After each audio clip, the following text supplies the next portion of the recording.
Hello, this is Phil talking to you from behind a computer, and if you're hearing my voice, that means you have successfully logged into Blackboard and found our first video lecture. Get used to this process because it's going to be something that you do quite regularly in this course. You will watch these video lectures as I talked about in class. You will watch these video lectures and you will be accountable for the information found in them. The information in these lectures is kind of a summary of the chapter reading. It doesn't include all the information from the chapter, so you'll need to read the chapter. And it includes some information beyond the chapter, so you also need to watch the lecture. I'm so sorry, but we need to make sure we do both of those things. Your study guides, which I also talked about in class, will also need to have information from both the lecture and the textbook. So I'm going to need to make sure that you are actually doing all of the reading and all the video watching. And this is really to create an effective learning environment for this course because it's more important to be about it than it is to talk about it. So we're going to start off with the very beginning, the first chapter, chapter 1, which is titled The Small Groups in Everyone's Life, which is really quite an appropriate title and a perfect place to start in a small group communication course because it's important to realize that everybody is a part of a small group or has an experience with a small group. Therefore, we title this, more simplistically, Try As You May to Escape. Small groups are coming for you. You may question why you have to take this class, why you are taking this class, what this class will benefit you, and I'm here to tell you that it will benefit you a lot. Because I'm sure you're already parts of small groups, but if not, let's assume not, in the future you will, and I speak definitively, you will be a part of a small group. So it's important to learn how to navigate those groups, how to communicate in those groups, and how to be an effective group member. So we're going to talk about that a little bit with chapter 1. And before we begin, we're going to start by just talking about 3 important general ideas about groups. Just 3 general ideas that kind of inform our thinking about what a group is, how it should operate, how it should not operate. It's going to kind of guide us through the rest of the semester. So point 1, the first important idea about group is this. Forming groups is natural for us. Now, why is that important? Well, it's important to realize that as human beings, we have certain needs. Therefore, we form group memberships and relationships in ways that satisfy those needs specifically. And we're part of many different types of groups, right? We're part of family groups, we're part of friend groups, we're part of business groups, we're part of many different types of groups. And really, each one of those groups does something different for us. It meets a different type of need. Let's go back to an idea that you've probably talked about in some of your other courses, especially Comms 130, which is Maslow's hierarchy of needs. We know that human beings have this hierarchy of needs, which is why it's so aptly self-titled. Really, group membership hits at the top 3 of these needs: self-actualization, esteem needs, and love and belonging needs. And we're not going to get too far into Maslow or psychology, but think about this. We're members of specific groups because of the types of needs that they meet. We're members of family and friend groups because of the love and belonging needs that they fulfill. We're members of maybe select business groups because they satisfy our esteem needs, our desire to be a part of something bigger than ourselves. And our self-actualization needs are really dependent on our group memberships because they're how that we feel we have accomplished something or some things in life. So kind of simplistic, but a nice way to frame why group membership is so natural for us. And it's natural because it meets those basic needs that we have. Think about this. When we think about who we are, really we define ourselves in terms of group membership, right? We say, hello, my name is, and I'm a XYZ. Let me give you an example. So me personally, when I introduce myself to anybody, typically, almost anybody, I say, hey, hello, hi, my name is Phil, and I'm a 2nd year PhD student at the University of Kansas, and I study gender and communication. You can see the group breakdown there, right? I say, hello, my name is Phil, and I'm a 2nd year PhD student at the University of Kansas. All right, let's take that first. First, you see that small group identity, right? That very intricate, intimate small group. I'm a 2nd year PhD student. That's a very narrow cohort, right? There aren't many 2nd year PhD students. I then move out and give a little more general information from the University of Kansas. There might be some second year PhD students hanging out there, but not many from the University of Kansas. So that's kind of that larger group, that culture identity. And then my personal identity. How do I differentiate myself from all of the other second year PhD students at the University of Kansas? I study gender communication, and to my knowledge, there's only 2 or 3 other people on this campus that do that. So my identity, my idea of who I am, and how I present who I am to others is really, really, really wrapped up in small group identity, and then also some large group identity and personal identity as well. We're going to break those apart throughout this semester.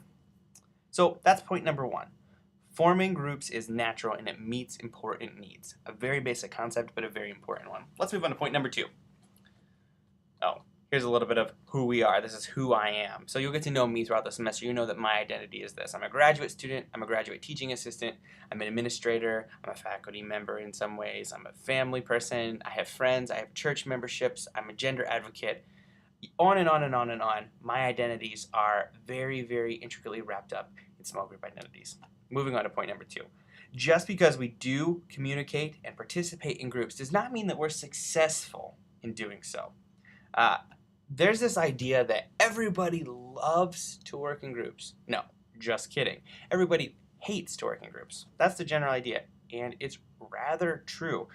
In fact, there's this whole idea called group hate, which is an actual definition you can find in your book. It's the feeling of antipathy and hostility many people have about working in a group, fostered by the many ineffective, time-wasting groups that exist. And we can name many ineffective, time-wasting groups that exist.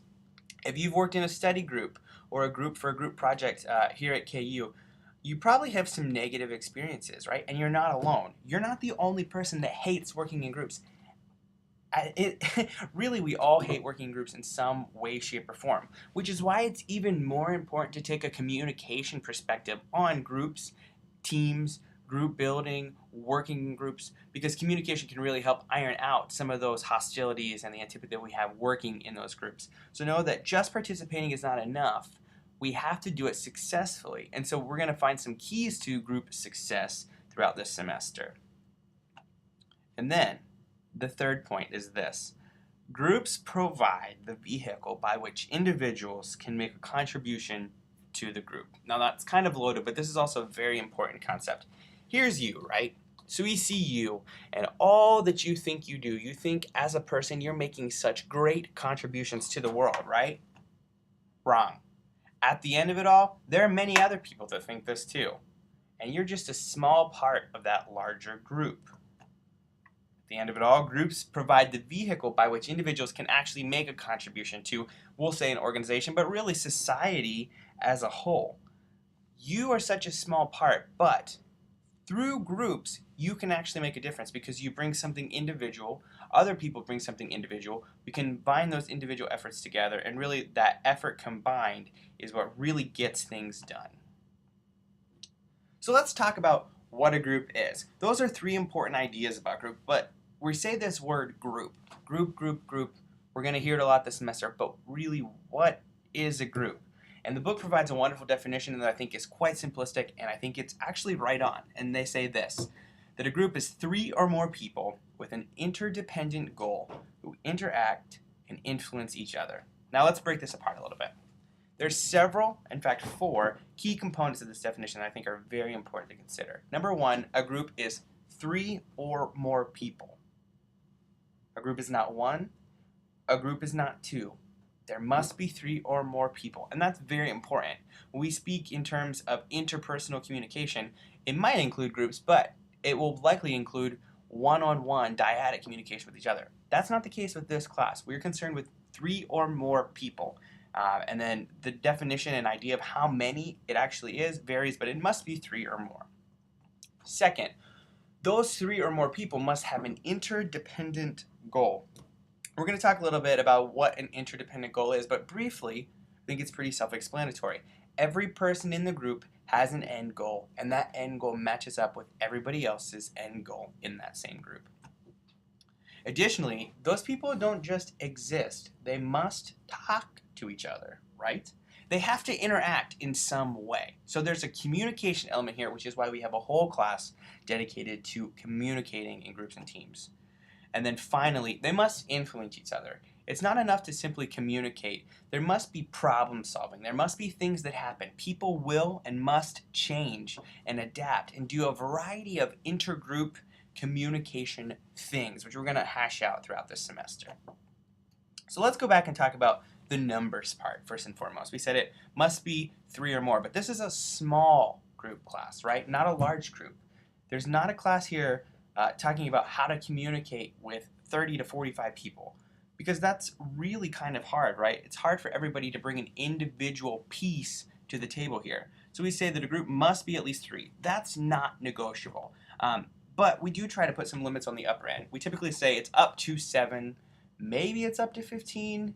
Other people say maybe it's up to 25, and then you have some extremists who say it might be up to 40.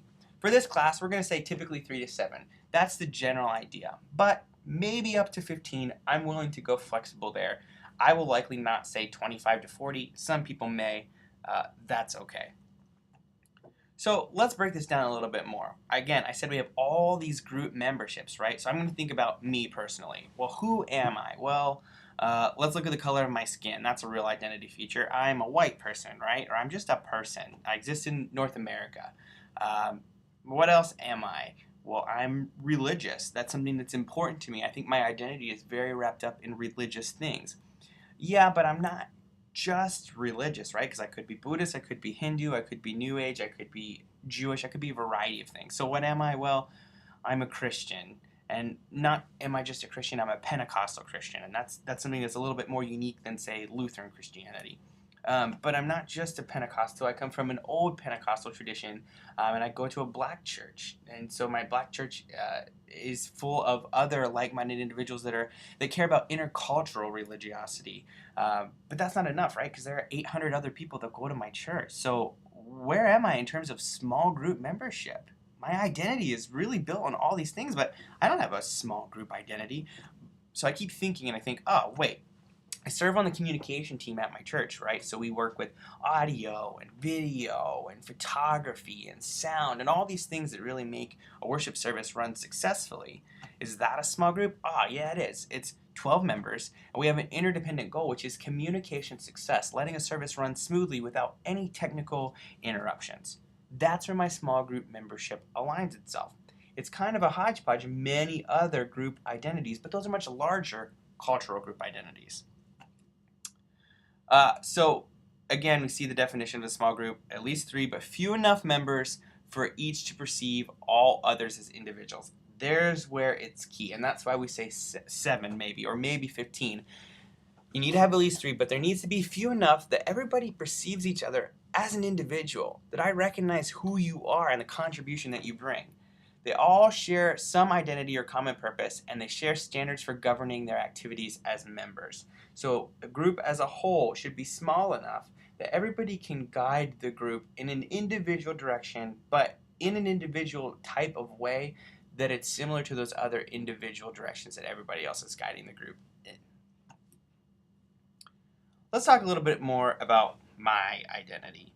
So here's another example beyond the religious.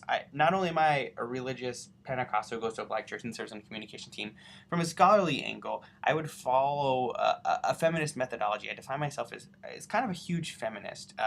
I study gender and communication. I'm under the assumption that women and men are far more similar than they are different, despite what traditional notions have told us. So here's me, right? Just like you, we saw you earlier. Here's me. And I think that what I do with my research is big and great, and it's going to get me so far in life, right? But really, at the end of it all, I think I'm making these great strides to make women have a more equitable life like men do. But I'm just a small dot in a greater picture. That's me right there. But I'm part of a small group that really helps organize for feminist change. So here we see feminist change. We know that there are many networks of feminist change, right? People doing different things. We've got senators and legislators and educators and activists and community builders. And we've got a variety of people that are really doing the same thing, but we're all part of smaller, large groups organizing for the same thing. Well, when I think of my small group memberships, I think, well, I'm part of a small group here that organizes feminist change. I'm part of the Emily Taylor Center for Women and Gender Equity. I'm part of a small team, complete with some of my other friends and great, amazing people on this campus And we do things on a smaller level to organize for feminist change, specifically here at KU. We challenge notions of sexist thinking. We organize media efforts to get specific research out. We do a variety of things to make the public aware of things that they may not previously have been aware of.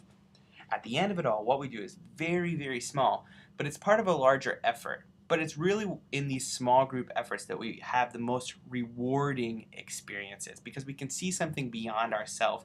We see that Maslow's hierarchy coming back into play here. So let's talk about this interdependent goal. I mentioned that I have different goals. As a communication team, it was to have a successful service without technological interruption. As a member of the Emily Taylor Center, it's to simply make the public more aware of gender inequity. So that's an interdependent goal. Here, by definition, it is this: an objective shared by members of a small group in such a way that one member cannot achieve it without the other members also achieving it. So think of it like this. In the church service that I mentioned, as part of the communication team, there are many individuals. Some people are sound experts, some do videography, some do photography, some do robotics, some do ambience and lighting. We each bring something individual, but the success of a church service as a whole is really dependent on all of these together. Let's break it down and talk about the Emily Taylor Center here. We know that some people are charged with the daily operations of the center itself, the minute things behind the scenes, accounting and crunching the numbers and such. Some people are responsible for financials. Some people are responsible for social advocacy, some for social media and public relations, some for research. Really, the success of the organization as a whole depends on each individual bringing these things to the table. If one of them are gone, it wouldn't be nearly as successful. So there's an individual element to the small group, which is what's really intricate and interesting. We also said that small groups don't simply exist. People in groups must interact with each other. So we have a definition for a small group discussion, and we say this: a small group of people communicating with each other to achieve some interdependent goal, such as increased understanding, coordination of activity, or solution to a shared problem. And this really goes back to the fundamentals of communication and public speaking, right? In our Comms 130 class, we learned that the goal of communication is to create shared meaning.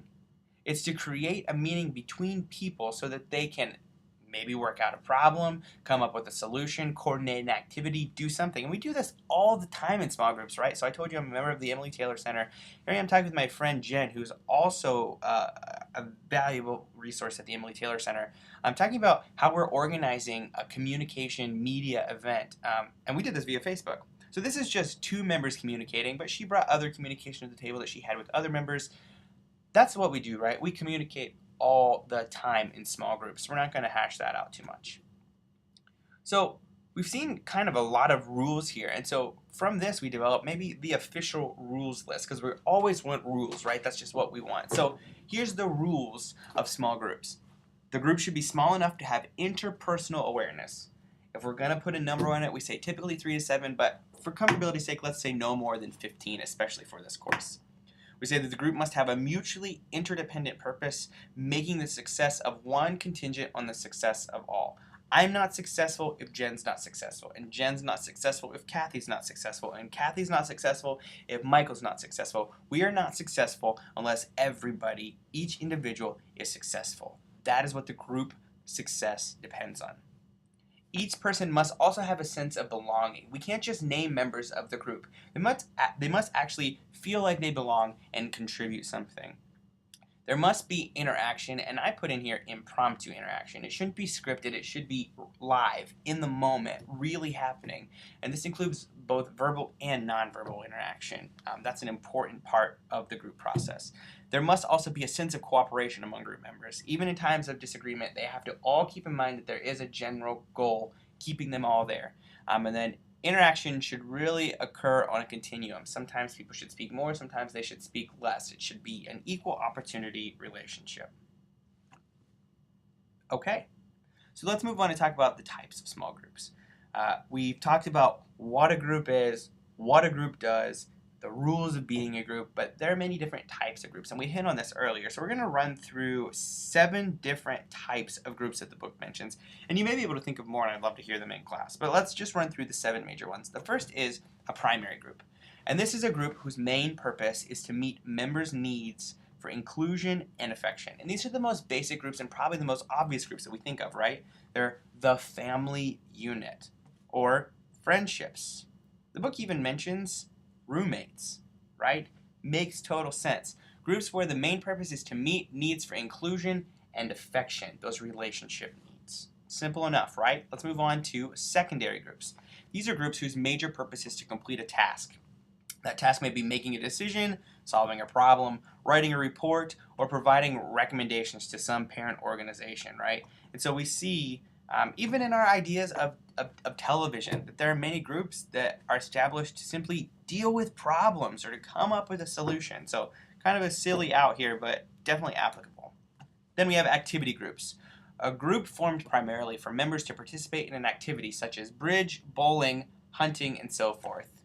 The Hunger Games. Yeah, again, silly, right? But that's an activity group. But more realistically in real life, a golf group, a poker group, the ladies that you sit down and play bingo with on Wednesday nights. Those are activity groups. Something where you can participate in an activity, and that's really where the allegiance lies, first and foremost. Then we have personal growth groups. These are groups of people who come together to develop personal insights, overcome personality problems, and grow personally through feedback and support of others. So interventions, and more specifically things like support groups, Alcoholics Anonymous, Mothers Against Drunk Driving, bereavement groups, any group that is focused on personal growth and helping people overcome, grow, support, do something. Those are personal growth groups. Then we have educational groups.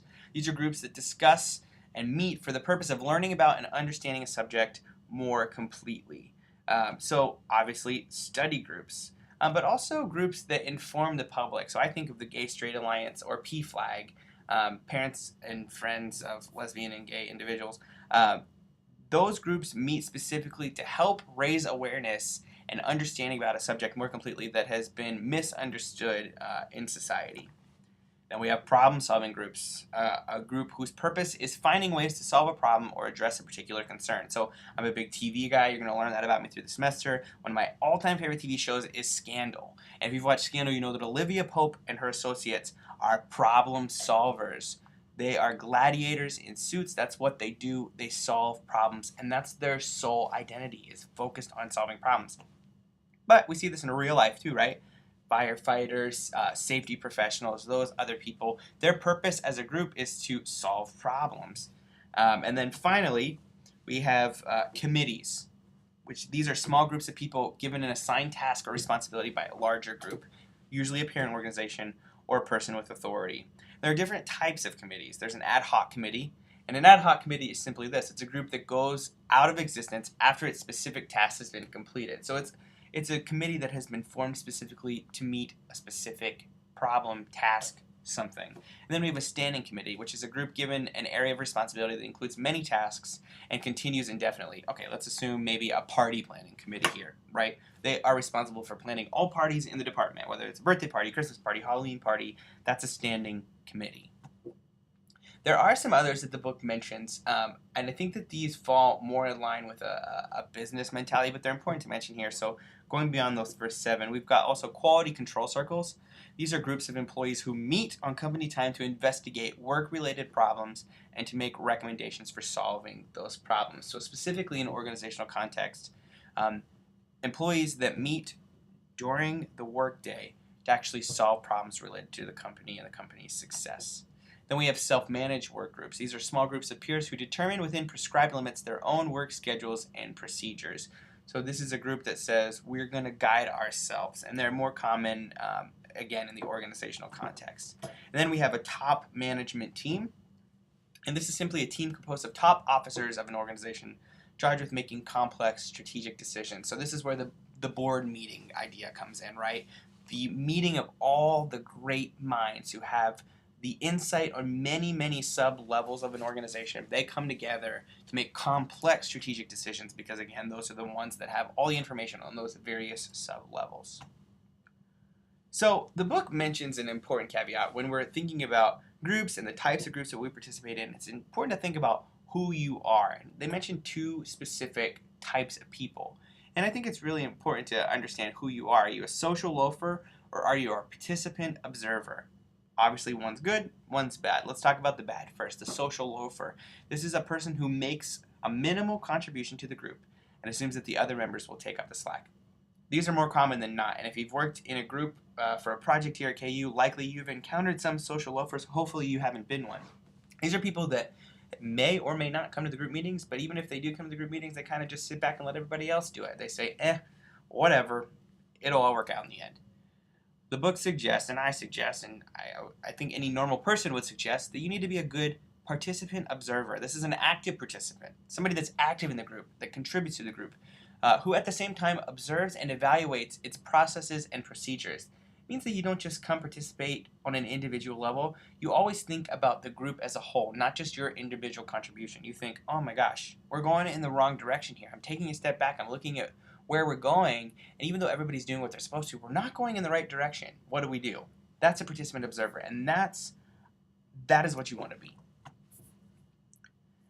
In this chapter, the book also mentions ethics. Ethics are a big topic, and I think it's almost a little foolish to just throw a little blip in there in this chapter. So we're going to come back and talk about this later on in the semester, but I want to briefly talk about ethics because it does fit with our ideas of the group. So first, to define, ethics are simply rules. They're standards that people or groups use to determine whether conduct or behavior is right and appropriate. And I think it's important to think of ethics along a continuum. So we have a continuum from left to right. We know that there's all white, all black, but a lot of ethics fall right here. There are rules, there are guidelines and standards that we use to determine whether conduct is good, but what is good? We're really going to revisit ethics later. I don't want to get too far into this because I think that it's much deeper than such a simple concept. But we're briefly going to talk about the rules of group ethics. And here they are. When we think of participating in groups and what it means to be an ethical group member, here are the guidelines that we kind of come up with. Members should be willing to speak, and they should speak. Members must also contribute their fair share to the group's effort. No social loafing, they must contribute. Group members should also embrace and work with diversity within the group. It is important to be open-minded and keep in mind the individual identities that people bring to the group and to be open to that level of diversity and really recognize that it can be a benefit more than anything else. Group members must always conduct themselves with honesty and integrity, both on an individual level and with a nod to the integrity of the group. Group members should always treat one another with respect. This really goes along with the diversity thing as well. Everybody needs to be tolerable. And they also need to keep an open mind when communicating with others and treat each other with respect at all times. And then finally, group members should be thorough in gathering information and always diligent in evaluating it. Being honest, being open, and taking a critical look at the group itself. So, to wrap up this chapter, and you should read the chapter because there are some things I didn't mention in this lecture, here are some things to think about. Think about, first and foremost, how many small groups you're a part of. Obviously, we have those family memberships, we have those friendships, the roommates, all of those. But think about which ones of those are the most important to you and why. What needs do those meet that maybe the other ones don't meet? And why are those needs maybe more important to you? Think about the roles that you play in all the groups that you're a part of. Think about what role you play. Are you a supervisor? Are you a subordinate? Are you a leader? Are you a follower? Are you a social loafer? Are you a participant observer? What are you? Think about your role. Have you ever been an unethical group member? Have you grown from those experiences? And then ultimately, as you're reading through this chapter and thinking about this lecture, I want you to think about what you want to learn through this course. This course is really student-led, perhaps more so than some other courses, and it's important to me that you get a lot out of it. We're going to be doing a lot in class, some group activities to really get you to see the group communication process more clearly, but be thinking about what you want to learn through this course. So, you've made it through lecture number 1. Very simple. Again, this is going to be a process you are going to become familiar with very quickly. If you have questions, please bring those to class. Also, please bring some discussion points to class from the lectures and the reading, and remember to do the study guide. If you have questions, you know where to find me. I'm in Bailey 118, and you can always email me, pewagner@ku.edu. Enjoy the chapter reading, and I will see you next class period.